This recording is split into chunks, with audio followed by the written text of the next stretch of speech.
and your attorneys to please stand while I'm imposing sentence. Typically, I would have you come forward, but I want you to be able to rely on the walk or the table if you need to, ma'am.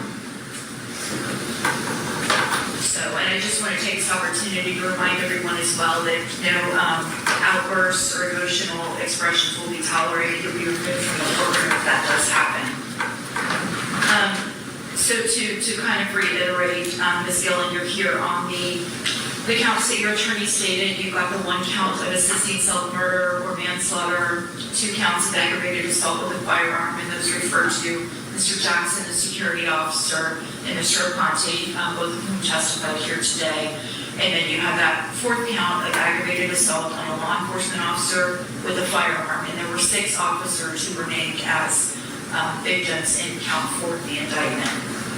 So the score on the criminal punishment score sheet is 115 months, which would be 9 years and roughly 8 months. The state, as you know, has agreed to waive the minimum guidelines and agreed to cap your punishment at 10 years prison.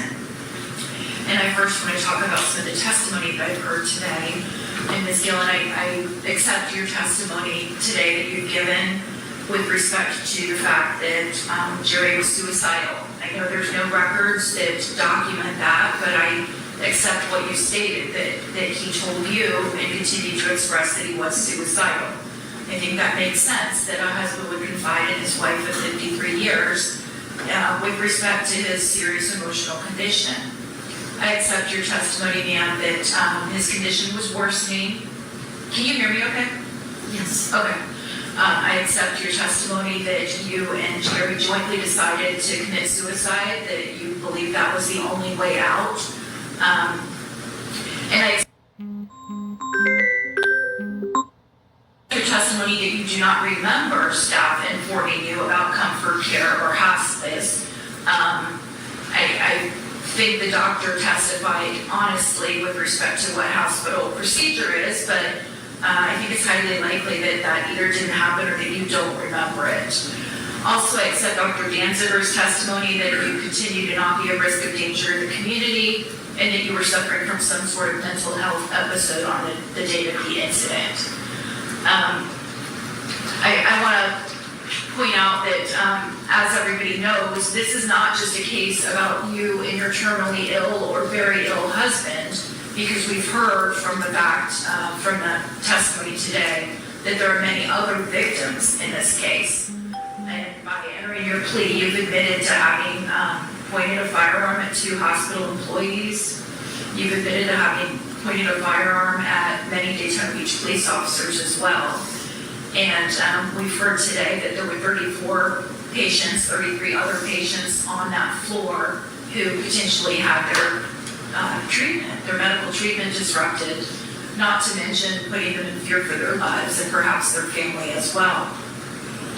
And then I don't even know how many hospital employees and their family members were impacted by that is what you did. And so the punishment that I'm going to impose in this case is related to the other charges against you primarily. I've heard from the victims today, and I am highly persuaded by that testimony about the trauma that was inflicted on them.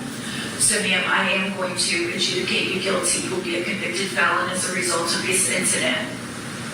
I'm going to sentence you to 366 days DOC, that's prison, and you will get credit for the 42 days that you've served. That'll be followed by 12 years of probation.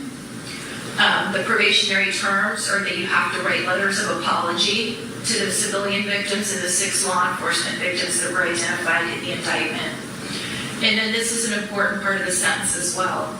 I want you to perform a minimal amount of community service hours per month for as long as you're physically able to do that. I want you to do 8 community service hours a month, so that's maybe 2 a week. And I don't care what you do, but I want you to realize, ma'am, that your life still continues to have value and you can contribute to society. You can even do work from home, like telephone or even via an internet connection. Again, I don't care what you do, but I want you to give back and I want you to enjoy the feeling of giving back to others as well. And then last but not least, there's going to be a mental health evaluation as a condition of probation. and you'll have to comply with whatever, if any, follow-up is recommended. It could just be take medication, but whatever the professional recommends is what you'll have to do. There are court costs of $770 plus $100 cost of prosecution and $100 cost of investigation to the police department, and you'll have to pay those off as a condition under probation. So they're going to take you into custody today to begin serving that sentence. And again, you'll get credit for those 42 days that you've already served. Is there anything else that I need to address today? Nothing from the state, Your Honor. Thank you so much, Your Honor. I appreciate it. Okay, thank you, folks.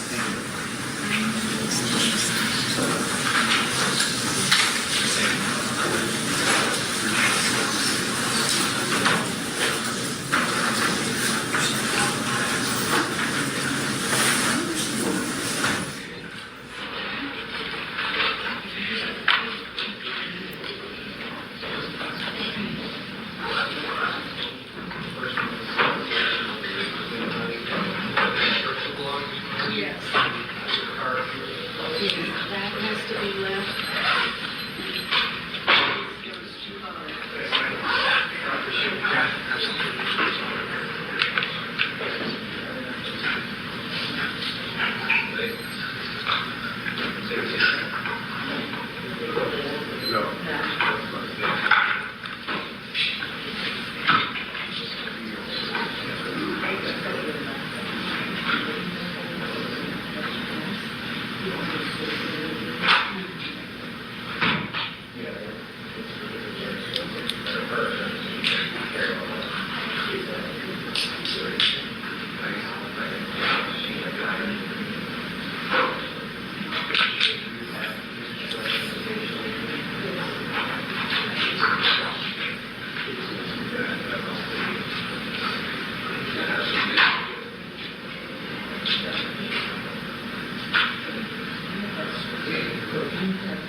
Yeah.